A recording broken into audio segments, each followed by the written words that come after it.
Hey everyone, in this episode I'm joined by Edmonton singer, songwriter, and vocal producer Haidee. Haidee blends all the things we love about music and delivers it in a catalog of growing, loving, and having fun. You can find Haidee's music anywhere and everywhere you stream music. Be sure to follow, subscribe, and listen to The Gathering Spot with Halima on Spotify, Apple Podcasts, and YouTube. You can find us on Instagram at The Gathering Spot with Halima. This podcast series is an Amila Media production. Enjoy the episode. Yeah, hey everyone, it's Halima, and I'm back with a brand new guest, Haidee. Hi guys. And I ran and met this young lady via a concert that she had with Tia G. Shout out Tia G in March. I believe that March. Concert was in March. And Tia's like, come listen to my new single featuring Haidee and Focus on Me. And it's amazing.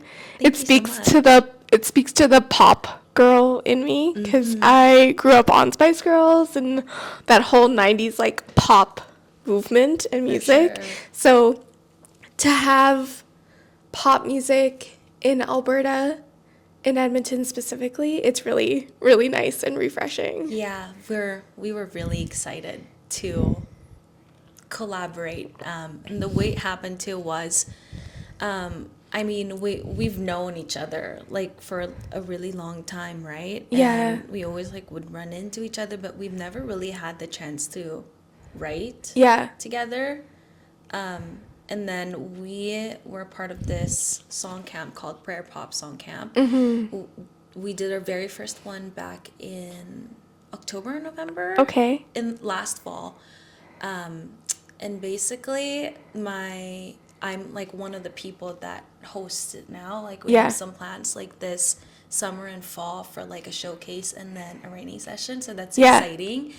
But my colleague Lene, she was the mastermind of the session. Oh, yeah. She basically was like, I just want to know what would happen. Like, we put like two really good like vocalists together. Amazing, yeah. And Tia and I were at the very last session of the weekend. Like we had like multiple sessions, but that was our last session of the camp. Like we did 2 a day. So we had 5 writing sessions. They're all like 4 hours long. Oh my gosh. So we've written like with everyone at this point. Yeah. And sometimes I would write for the artist. Sometimes they would write for me. Sometimes would write just to like vibe. Yeah. And that day, Tia's always so much fun to be around. She's just like a ray of sunshine. And I was so exhausted that day because like obviously when you're writing, you're pulling some of like memories and like absolutely like I don't know, like it's usually like you're just like sitting there, but like your brain's like running. Yeah. Like it's pulling like memories and like experiences and like how you relate to like other people. And it was the 5th session of the weekend and I was just done. I was like, I have nothing left to give. Like I'm empty. Yeah. But how do I pull inspiration? Exactly. Yeah. I was like, I don't think I have anything to write about anymore. And Tia walks in and she's like, we're going to do a duet. And I was like, okay. And I fully planned for me to just write for her that day because I was like, I'm exhausted. You're done. But yeah. As soon as she said, we're going to do a duet, I was like, she has spoken. We are doing a duet. Yeah. Yeah, and we didn't really like know what to write about, but we were like, should we just like go like pop all out? Yes. And yeah, like we just kind of thought of like just a silly, what about like it's like a girls' night out? Yeah. Like, pretend we're at a show. So that's kind of just what happened. And it was really, really refreshing to be with someone that cares about vocal performance. More of the vocal performance and not the songwriting side of it. Yeah. I think we wrote an incredible song and we ended up bringing Lene in when we decided to cut the song. But with Tia, you can ask her to sing anything. Yeah. And she will just make it happen. Yeah. And that day I was like, when we were writing the melody, I was like, Tia, I'm going to make you sing like in your head voice. And she's like that. But yeah, like the behind the scenes of our recording session Yeah. when we cut the final vocals are on our Instagram, and there was just so much joy and energy and Yeah. excitement to like think of like an idea and then she can do it. Yes. And there's like not a single She's a savant that way. Yeah. there's not a single idea that we both said no to, and our producer Garrett too. And it was just, I'm a vocal producer. Yeah. So like when someone can do anything, I'm just very excited. Yeah. So yeah, we had so much fun. And it bleeds out into the track. Like, I've listened to the track over and over again, and you can tell that it is one of those songs that are made for the girlies and Made for the girlies. made for the girlies. And like, you know, we are in a season of the lover girl era, and like being softer on ourselves and having more fun. Because I think like for myself, I get so caught up in the things that we're supposed to be doing, I guess, in life, right? And then we forget sometimes, like, no, man, we're supposed to have fun. We're supposed to enjoy this life. Mm-hmm. And that's what the track just sounds like. It's just like fun. It's like one of those, like Cyndi Lauper's Girls Just Want to Have Fun. It's one of those things. Yeah. Yeah. That's how I've been feeling lately. It's like, when you really think about it, people listen to music to have fun. Yeah. And less to feel and like relate to. Obviously, like when people like hear like a fun song, there's always something that you can relate to. But like most people listen to music just to have fun. And absolutely. I'm like in a season of life too where I'm just like, I just want to have fun. I think that's the point of living. Like you're supposed to live it. And enjoy it. Yeah. And not worry so much about expectations or what you're supposed to be doing or the path that you're on. It's funny, and like speaking of this, I recently sold my place, and so I'm moving, and everybody's like, what's your plan, what's this, what's that? And I'm like, for the first time, I guess in 10 years that I've been an adult with adult responsibilities, I don't really have a plan. And a little bit of it is just kind of scary and daunting, because you're like, oh, I'm supposed to have a plan, but sometimes you're just like, but how exciting is it not to have a plan? Yeah. I'm in the same boat too. Like, I'm a Capricorn. Yeah. So I like to hustle. I like to have a plan. I like to have a goal. Yeah. I've always been someone that I know what's going to happen like in a year or two. Mm-hmm. And like I get so laser focused in that. Yeah. But like I had a day job literally like as of Wednesday. I like walked in and it was giving me like a lot of anxiety to show up. Yeah. Even outside of work, that I like came in on Wednesday and I was like, this is really not fun for me, and why would I stay and do something that I'm not enjoying? Yeah. And I was like kind of like spiraling a little bit. I'm like I think I'm supposed to just like let loose. Like I need to like take my time and just live life. And be. Yeah. And so like at the end of it, or at the end of like, I think maybe like my lunch break, I like came up to my boss. I was like, listen, like, because I was working towards like a promotion. I was like, can you guarantee like a path towards this? And if this doesn't work out, like what is my place in this workplace? And he couldn't give me a clear answer. And I was like, well, you can't give me enough hours anyway. Yeah. And like, I think it's better off for us to just like go our separate ways. And I Good was for like, you. Can you just like lay me off or fire me? Yeah. On paper, so I can get EI. Yeah. Focus on summer. Exactly. I just want to focus on summer. And enjoy. Yeah. Yeah, like I had a really, I've always been hustling, and that's why I think things have worked in my favor, like music wise. Yeah. I was able to like build what I have now. Yeah. It's because of that. But I had a really crazy first 5 months of 2024. Oh my I was working 6 days a week. Yeah. In my full-time job. I was touring, and then I was also writing grants for Prairie Pop Song Camp, and writing grants for my sophomore album, and was writing and recording for that. And I had 2 releases on top of that, and I went back to school full time. Oh my gosh! So I was like booked and busy. I know. I was like April came, and I was like, I just need to hang in there. It's gonna pass. It's gonna pass. But like. After like I was done school, I was like, I don't really know what to do with myself. Yeah. I'm used to having like everything packed, but now I just like, I think I just need to like vibe for a while and like get some inspiration. Yeah. So that's what we're doing. That's what we're doing. We're trying it. You know what? We're doing our best. We're gonna chill. We're gonna chill and we're gonna do our best. What is amazing about you is, you had the Edmonton Art Prize, the CBC Summer Series, the Juno Fest, and you are a songwriter, performer, and vocal producer. That's incredible. Oh my God, Your list of accolades is wonderful. Especially, so when did you kind of get started in this, like, this is what I want to do, and this is singing and vocal producing is my thing, like, it's my passion. There's something calling me to this. I think even as a little kid, I always felt drawn to the way my body feels when I'm singing. Mm-hmm. I remember I was maybe 7 or 8. My parents very early on realized that I could sing. Yeah. And my dad and my mom being pastors, like of course they wanted me to do, and like, a special number. Yeah. So that's how it started. And then my mom was a teacher at my school too. I was in 4th grade, 3rd grade actually. They were looking for a singer for like our school, like kind of like talent show thing. Yeah.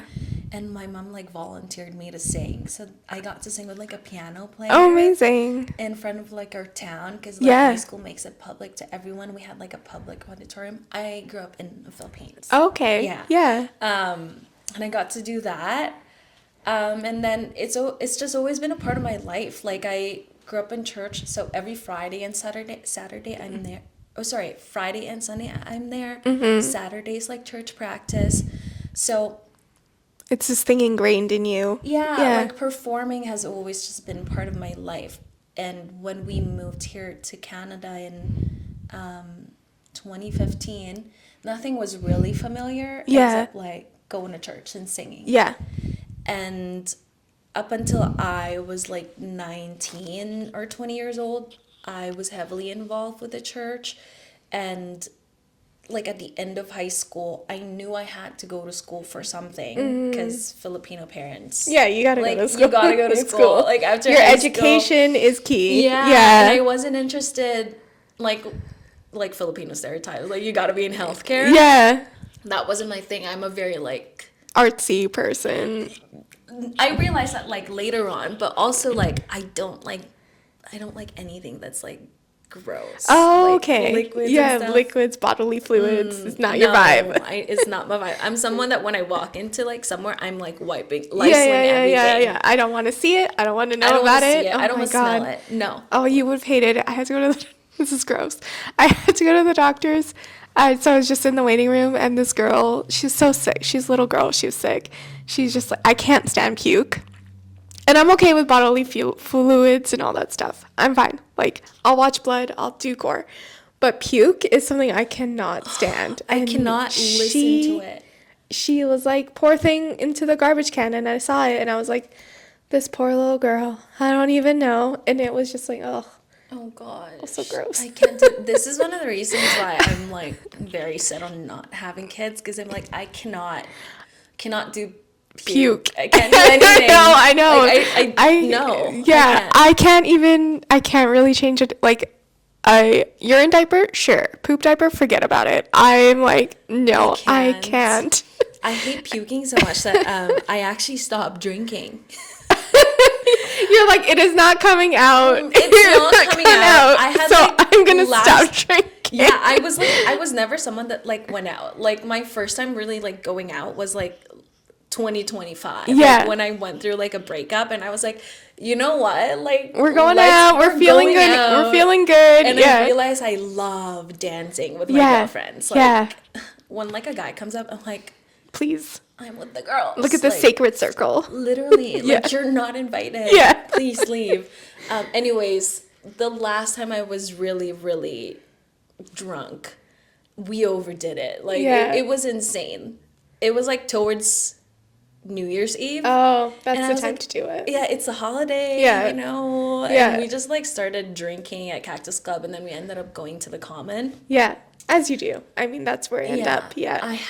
That was probably like the most I've ever drank in my life, and I'm not like a big like drinker. Yeah. I love weed, but like drinking is like not for your me. vibe. I literally got home at like 6 a.m. and I was just, because I can't sleep with alcohol too. Like, Yeah. I'm awake. Yeah. And you're like, was what is my life? I was in my bed until like 5 p.m. Oh, God. Like, I ordered Jollibee, as one Filipino girl does. As you do. And I was very determined. I was like the whole time I had to puke, and I just like laid in bed. I was like, it's not coming out. It's staying in there. Like, the amount of alcohol I had, it's not coming back up. Yeah. You're like, bread is gonna take all of this. Yeah, this grease is not. It's gotta do its job. Growing up in the church, what kind of music and like singing, and your parents are pastors, and you're around that sort of environment. What kind of music did you grow up on outside of that? I wasn't really like low-key not allowed to like listen to anything I else. Understand that. Yeah, they call it like secular music. Yes, like yeah. Well, they said that with like Elvis and everybody, right? Like, they're like, nobody listens to the secular music. And, of course. Yeah, and there's still things like that out there today. Yeah. What's really good about worship music is it really allows you to tune in to the music. And I got really used to playing with a live band. That it's very like, there's no set, here's the verse, here's the chorus, here's the bridge, and that's it. Like, it's like, it's open. Yeah. It's basically like being at a jam every weekend. And the kind of worship music that I grew up listening to, it really allowed me to sing big voices and like be belty and like really tune into like what the song is saying. Yeah. And I really liked the storytelling part of singing. But then like growing up, I discovered like Paramore. Oh yeah. And Avril. Yeah. I think the very first Avril song that I learned was What the Hell. Oh, okay. All my life I've been good. Okay. Yeah. That one, yeah. And I was like shook to the core. Yeah. Because I was like, oh my gosh, she said the word hell. Like, how baddie. How much of a baddie, yeah. How baddie. But I wasn't like allowed to like, listen tell to anyone. Yeah. Right? But yeah, like I also loved Justin Bieber. I was a Bieber girl. Yeah. Grew up on Katy Perry, the big pop girlies, Kesha. Yeah, Kesha. Those are my jam. Like that 2000s, like pop, later 2000s, mid 2000s like 2010, pop. Yeah, pop scene. Did you watch the Coachella? Girl, I took a nap. I took a nap, and then I set an alarm. Yeah. Of course. I was like, what is he gonna do? Yeah. Like, I was fully convinced as like a 9-10-year-old that I was gonna marry Justin Bieber. Because my mom was already living in Canada at you're this like, point. I'm going to meet him in Ontario somewhere. I was like, they all know we're each going other. To Canada. It's like meant to be, right? So like all he needs to do is like see me. Just like, find you. He's delusional. Yeah. But I mean, like, okay, we've seen the video of Billie Eilish singing, and like Justin Bieber posters are behind her. So, and then later she just meets him, right? And they're friends now. So Haidee, it's possible. No, I was like a Billie Eilish girl. Like it was like that. Like I had a poster in my closet that I would give him a kiss like before I go to school. I was that girl. Yeah. And no one in my school, it was like a competition. Like no one was allowed to like Justin Bieber because I was the Bieber girl. You're like, no, this is my man. Yeah. Till I die. No.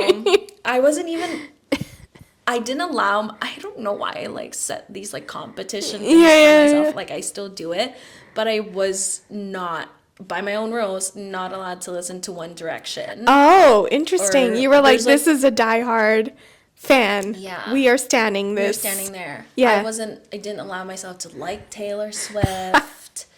No, I was like very set on. I'm like, I'm a Bieber girl and that's it. That's it. There's no other pop other than Bieber. No. He's my husband. Exactly. You can't betray him like that. No. Like, I gotta stick to one person. Yeah. Don't worry. One day you're gonna meet him and you'll be like, look, let me tell you this craziness. Yeah. No, like the Billie Eilish reaction. Yeah. Very valid. Yeah. Like, I felt like she really represented a lot of girls that grew up with him. With Like, exactly. And the fact that Hailey Bieber, she's like, nah, man, like, I get it. She was there too. She just happened to she's the one that happened to marry him. She's like, no, I get it. I was there too. I've always wanted to be the one less lonely girl. The one. We'll never get to be in that kills me. Well, not him specifically. We'll get you a lookalike. Yeah. Yes. Somebody similar. If I ever get married, I want one of my friends to dress up as Justin Bieber. Like, all of them though. All of them through all the different Bieber stages. Yeah. Yeah. That would be actually fun. Yeah, up until like the Grammys boxer shaved head. Like, oh my god. Yeah. I would get married just for that. Yeah. How has music healed you as you've grown and your tastes have grown? Yeah, like I said, I moved here when I was 16 and I was like basically an adult, right? Yeah. And I didn't really have a lot of people to go to and talk to that could relate to exactly what I was going through because my parents were focused on survival mode. Yeah. And especially being here in Canada. Yeah, like in Fort Mac, I had a lot of friends because it was like the wave of people that moved here at the same time as my mom. So there was a lot of people my age that kind of got together and like be friends and go through like life together. But I don't know if you remember this, but the Fort McMurray fire happened in 2016. Yeah. That's how we ended up in Edmonton. Oh, okay. We literally got evacuated. My parents are like, so we're not moving back. And I'm like, at first I was like, but my friends. Yeah. It was like 6 months after we had just moved. Yeah. And we got evacuated. I was like, what do you mean we're moving? Like, there's no way. Like, I remember we were at the staircase of our boardwalk apartment and I was crying to my dad. I was like, you can't do this. Like, we had just moved and now, like, you want me to, like, start over again. And we didn't know a single person here in Edmonton. Yeah. Like, literally no one. So, yeah, like, growing up, like, becoming, like, an adult, I just... It's become like something that helped me understand myself and my emotion, and to me it's like a friend. Yeah. And sometimes I feel like if I have ideas that I can't realize, I feel really like I get upset if I can't like make it happen. And yeah, like even now, like when I'm like going through something, I kind of wait for it to like fall into place in my head. And then sometimes like the stories will just like come to me. I feel really like superstitious about like art and music in that way. Like to me, it's kind of like my Northern Star. Like I just do whatever it tells me to do and I go wherever it tells me to go. Have you seen the Michael movie? Yeah. We literally just watched it like a few days ago. And I think a lot of artists feel that way, but I was really... It's one of those things where it's just, like, kind of hard to explain. Yeah. There was that scene where he's in the pool. The pool, and he was like... his brother's like, Mike, what are you doing? He's like, I'm just letting the creator speak to me, or else he made that shady joke about Prince, or else he's going to give it to Prince. And, like, side note, Prince and Michael had, like, a feud forever. They're probably in heaven just laughing about it now. But it's just kind of one of those things you kind of have to let the universe or the creator kind of just speak to you. For sure. And just let it happen and absorb what's going on and then file it away. Like this thing in therapy, you take your bad moments and you file it away in a filing cabinet. And then if you attach like an object to it and you file that in your filing cabinet. But the same thing works with ideas and thoughts and good things. Like you take the ideas, the thoughts, the good things, and then you file it away in your filing cabinet. And then you can pull on it for inspiration that way. And like the fact, you write down all these things in all these notebooks and all these pieces of paper, and it doesn't really make sense to somebody on the outside. But somebody who is an artist or a musician, they're like, no, this makes perfectly logical sense to me. Yeah, and it turns out that every song that I've ever made, there's always like a through line, and sometimes it's on purpose and sometimes it's not. Yeah. And this is why I get like really juju about like art, because I think it's its own life. And Yeah.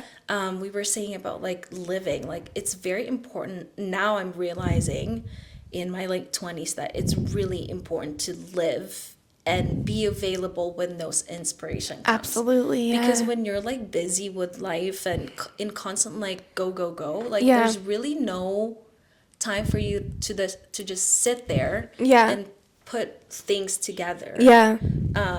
I have been collecting songs in like the last year or two of my life, where early on when I started to write, I was always like, let me write about this experience. Now my approach is, I'm going to experience things, and if there's a song that like comes to me, then I will pursue it and try to realize it. Yeah. And it just so happens that I had some time off from September to December to just like be. Yeah. And I ended up, I think I wrote like maybe 10 songs. Amazing. Like I was writing Yeah. every single day, and it was a lot of things that I didn't process from my last breakup, that after I had written all those songs, I was like, I'm good. I'm good. Like, Yeah. I'm good. Every It's your time- therapy. Yeah. Yeah. Like I would check in with myself even now. I'd be like, okay, like, should we try to write today? Yeah. And then I'm like, I feel good. Like I have nothing to write about right Yeah. now. So I like need to just live. Yeah.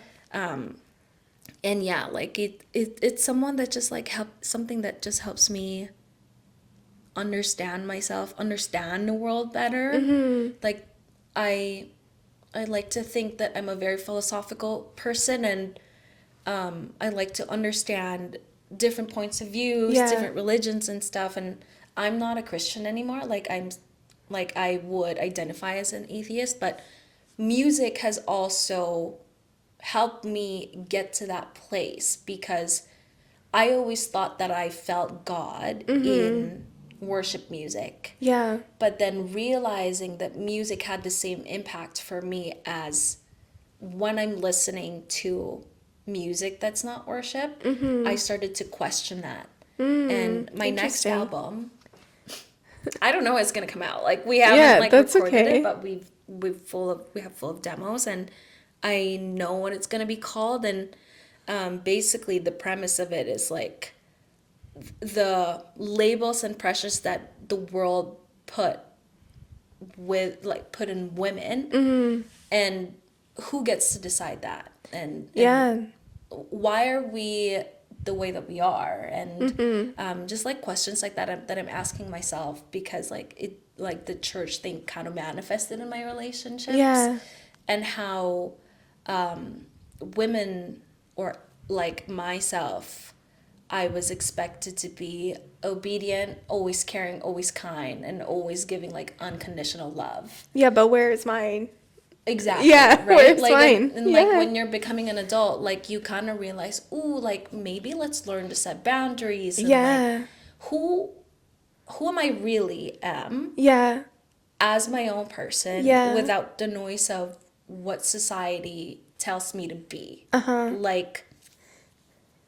Like I'm very comfortable with my sexuality and being like a sensual person, and like sometimes in the eyes of religion that's not okay. Yeah. But why is it okay? Why is it not okay if that's just who I am? Exactly. So like things like that, I Yeah. start to question. So Yeah, I hear you. I think we call it, what's coming to mind is like, so I'm Muslim, and we call them the masjid police. So it's the aunties that are upstairs, like where the women are praying, and they're the ones to kind of like nudge you or fix you or whatever else while you're praying upstairs. And the question is, well, are you paying attention to your own prayer, with building your own relationship with God, or are you too worried about me? And like that puts women off of going to the mosque, because you have other women in there judging you or doing whatever. And the other thing about, same thing with religion and just finding your space and finding where you are, I think that is such a personal journey. yeah. Right? And like no one can tell you. Like we get it. Like I think it's every religion that's like, women have to be this way or that way, and like all the things that you said, like be obedient, be kind, be all these things, right? And we never learn how to be ourselves. Yeah, it's And always to serve others. exactly. And I love like this journey that I think we're all going on, especially like for myself. Like I moved out on my own at 25, and like culturally you don't do it. Like yeah, right? Too, yeah. Culturally you don't do it. You stay at home until you get married, and you do all the things, and you do the things you're supposed to be doing because of what society and expectation tells you you're supposed to be doing. But I would not have it any other way. I'm so happy that like I did the thing that I was stereotypically not supposed to do, because I've learned so much about myself. And I think that similar, like taking my step, and I've also had a relationship with religion and God where it's like I have to find my own path in it, right? If it means like coming back to it or leaving it or whatever that looks like to a person, that's their own path to find it in. And no one can tell you you're right or you're wrong. And I think like you said, who we are as women should be defined as on our own terms and not as societal terms. Not as societal terms, not as like a partner, Yeah. not as like our parents expect us to be. Because I'm the same way. Like in Filipino culture too, it's very like you don't move out until you're married. Yeah. But what if I don't want to get married? It's like, And what if I like, don't get married? yeah. Yeah. And what if I it's- do get married and it doesn't work out? What am I going to do? Yeah. Yeah. My goal was always to move out. So I think, I don't remember, maybe moved out when I was 23 or 24. And I had moved in with my current partner at the time. And it was a very, very hard conversation. I was very excited because I was like, we got this apartment. Yeah. Like, it's so exciting. And it was kind of like time, like my partner and I at that time, we were seeing each other for maybe like 3 years. Yeah. And it was time to move out. And when I told my parents, my dad like sat in my room and we had like an hour, maybe 2 hour long conversation where he's basically like convincing us to get married. Like, Yeah. and just sign the papers. Yeah. And for me, it was just like, no, like, I think just economically, like, Yeah. this makes sense for me. Yeah. And also, like, my parents still being Christian and, like, me walking away or starting to walk away from my faith at that time. We just had very opposing views. And Absolutely. it was time for me to, like, figure out Yeah. who I am. But, yeah, like, with, like, the expectations, too, like, I was always, like... kind of always was a brat. Like, Yeah. not like I was a good girl. Like, Yeah. I was always like afraid to like make mistakes. I think that's also the upbringing of being like immigrant parents or being an immigrant. It's like, be on your P's and Q's. Yeah. Yeah. They're like, this is the Seth Pat and this Yeah. is why we moved here and that's Yeah. it. That's Be a good girl. Yeah. Yeah. My album is actually gonna be called Good Girl. Oh. It's just so much like, is that like a sexual thing? Is that like a religion thing? Is that like a motherly thing? Like, I just am like, it is said a lot, but it's like, what do you mean by that? What is good girl? Yeah. What is being a good girl? In what context are you using it in? Yeah, like, right? who's setting all these rules? Like, Yeah. like my dad, like, growing up, this is just like Filipino culture, but I had a nanny growing up and he was always like, okay, like, you need to like be there every time Manang's cooking so you can serve your husband because that's your role as a woman. Okay. And I was maybe like 10, 11, 12, and I was like, I'm gonna purposely not gonna learn how to cook. Yeah. So I am like, it was weaponized what is it? Weaponized incompetence. Yeah. I was like, let me just like Uno reverse you. Yeah. Yeah, absolutely. Like, I don't know how to cook roti. Are you kidding me? I love roti too, but it's not that I'm not cooking it because for a husband. Because my thought is, and this is the way I was raised, because my dad did the cooking in the household, and like that way, and I was just like, if he wants roti, he can call my dad. I don't like, or my mom. Period. If he wants it, he can call his. If I marry somebody that eats roti and his family cultural eats roti, he can call his parents as well. Yeah, well, I am my mother's daughter, so I've learned being on my own that I'm a very good cook. Yeah. But I'm also not someone that's like, I don't think I'm my vibe's not a homemaker vibe. Yeah. And I think that's okay. That's okay. Not everybody has to be a homemaker. Like, that's the other thing, too. It's just like, am I marrying somebody, like, am I marrying a person to be a wife or a partner in this life? Or am I marrying a maid? That's, like, you get it. You get it, girl. Yeah, like, I hope that, like, when I'm adding a person to my life now, that they just, like, fit what I see for myself, and that's like someone that I want to be able to pick up and go and travel whenever I want, and follow wherever music's like telling me to go.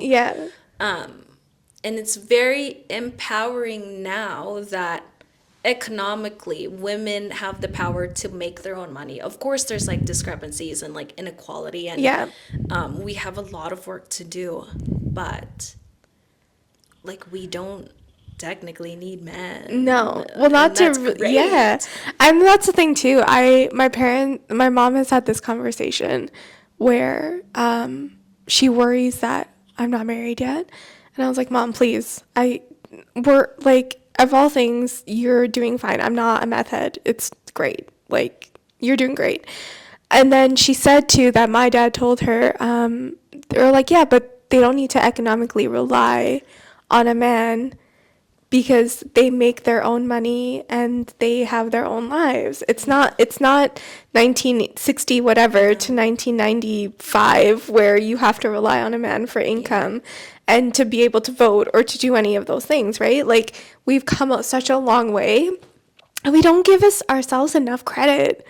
Yeah, absolutely. We're still so reliant on like outward validation of like, am I doing enough? Am I doing okay? Or if you're someone that's just focused on their career, people still think that there's something missing when you don't have a partner, and men don't have that expectation. Yeah. And it's so funny because like I was telling you that I was hanging out with my dad today, and he was basically, you need to be careful in your next relationship. Like, my mom and my dad got married around the same age as me. Yeah. But my mom and my dad are like, don't even bother. Like, don't bother. That's so like, funny.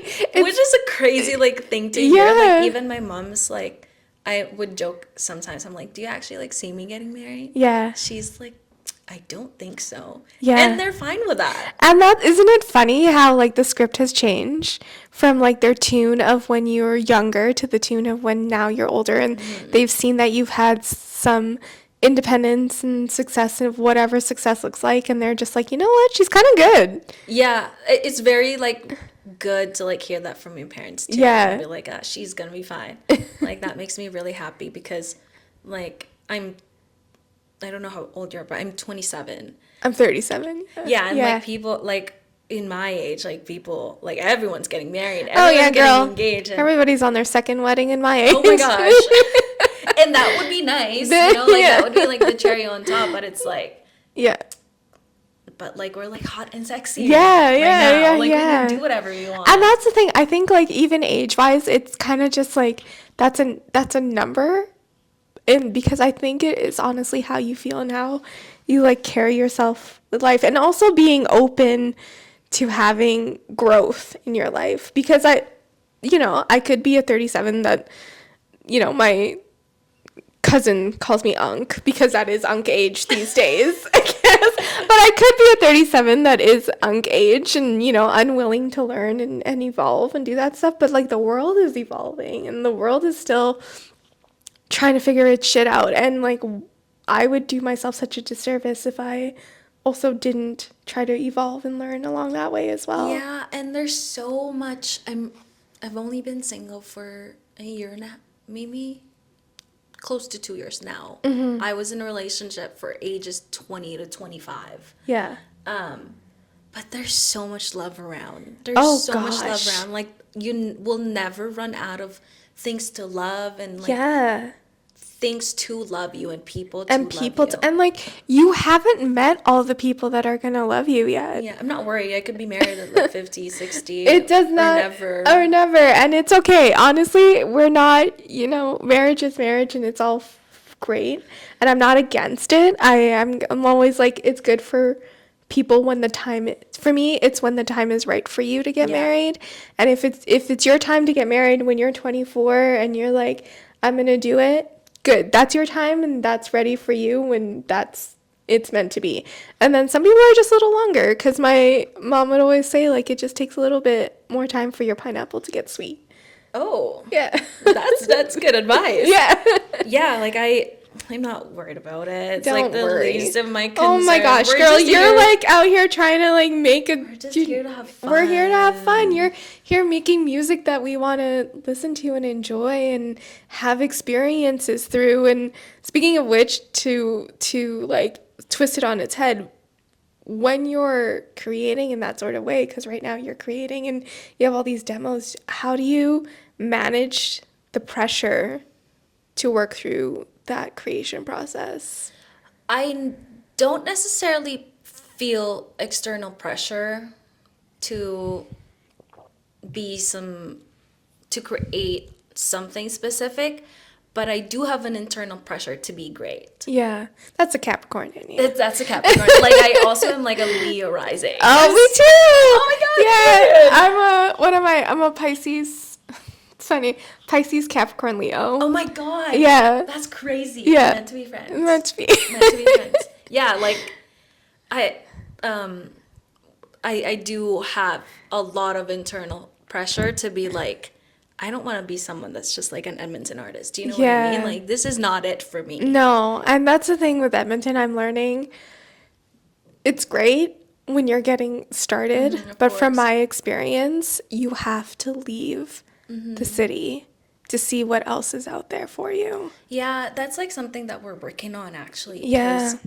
We want to change the culture here, because we're finding that at a certain level that you hit, like, you just get the same opportunities like over and over again. Like, at this point, like, I've played everywhere, and like every festival that I can get into, like, I've played. Yeah. You hit a ceiling for sure, and it's like pretty quick. And it's your plateau. Yeah, and it's like, but if you move to a place like Vancouver and LA, and we've seen this with our peers, it's like you're back to ground zero. Yeah. And we want to change that, like, especially with the songwriting camp that we did. Like, we want to change the culture and kind of gather all the pop singer-songwriters, creatives, producers to show the Edmonton music scene that it's just not a place for folk and country. No. Like, there's so many like incredible pop artists that are coming from Edmonton and that are in Edmonton. And I think that I eventually, like, I want to plant my seeds. Like, I've moved enough. You're like, I'm tired. I'm tired. Your girl is tired. Like, let me simmer down. And like I want to eventually like buy a property here, and I just want to be close to my family. Yeah, of course. Know what I mean? But like, we're starting to like go places and build connections like in Toronto. But we want people to stay here, and we want to help elevate the scene. And I think it starts with like your peers. That's why like Tia and I like, listen, like, we are in the same like genre, let's make moves. Let's make moves. And it's really exciting because people are just excited to be surrounded by like-minded people and listen to music and listen to music, things that move them and things that are different as well, because Folk Fest has been around for how many 50 forever something years. I've never been either. Low-key, like, no shade, no tea. You're just not gonna find me sitting on a hill with a candlelight. Same. I'm bored. Oh my gosh, with the mosquitoes, I always think like this looks like a great time because I love like Leon Bridges and a little bit of Chris Stapleton, but I and the Tresky brothers, but I'm like, I don't want to be on a hill. I want to be twerking. That's what I want to do. I want to be on an indoor, like an amphitheater maybe, with seats. folk music is great because Yeah. it's changed the world for the better. But sometimes I don't want to think about how awful the world is or like how awful one's life is. Like I want to. I want to, yeah, Like, I want to have fun. I don't want to have fun. dance. I And we wanna don't think we remember- dance anymore. We don't dance enough. We're not dancing enough. We're not throwing it back enough. No, we're not getting down enough. No. Like, we need to do more of that. Yeah, we need to throw it back a lot more. I mean, why not? It is a therapeutic release, especially because it is in your hips. All you store trauma is all up in your hips, and if did you're know not that, twerking, what are you doing? You're just pent up with all this trauma. Yeah, we need to move. We need to be around each other. We need to dance. Yes. Just be together.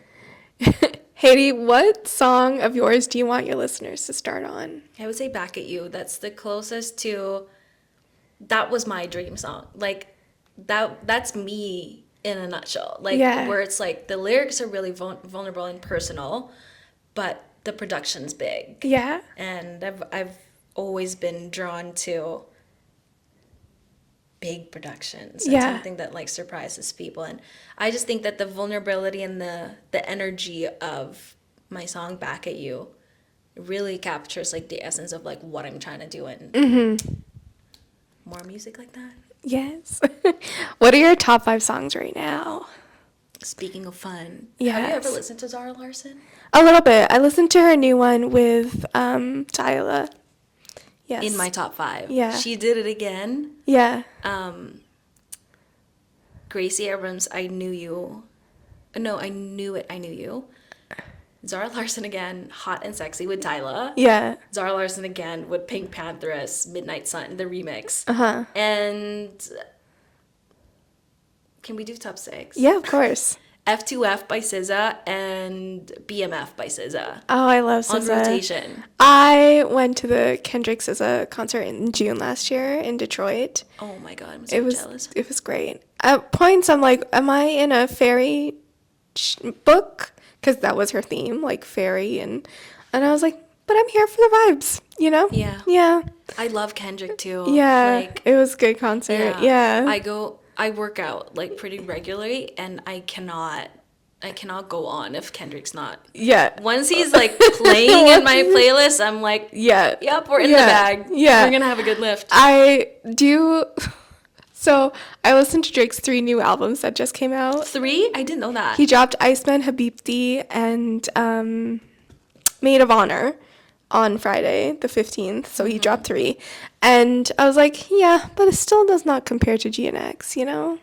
That's why I'm never Yeah. I'm not a big R&B girl. Yeah. But I love SZA. Yeah. Because she, like, every song is, like, different.